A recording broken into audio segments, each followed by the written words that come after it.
कृष्ण जन्माष्टमीच्या गोकुळाष्टमीच्या जन्मदिनाच्या हार्दिक हार्दिक शुभेच्छा.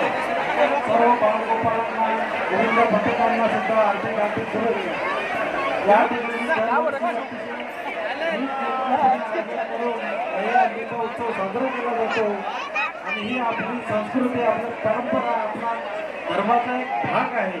पुराणात ऐकलेले हे सर्व पाळण्याचे असतात, सण साजरे करायचे असतात, रूढी परंपरा पाळायच्या असतात आणि त्याच्या माध्यमातून धर्माचं रक्षण होत असतं. म्हणून बुद्ध आणि त्याची सगळी मंडळी हे काम अतिशय व्यवस्थितपणे पार पाडत असते आणि म्हणून सर्व मंडळाचे पदाधिकारी, सर्व मंडळाच्या सदस्यांचे आभार मानतो, त्यांना धन्यवाद देतो. आणि प्रचंड संख्येने या भागातील नागरिक या ठिकाणी उपस्थित असतात नेहमीचा उत्साह देण्यासाठी.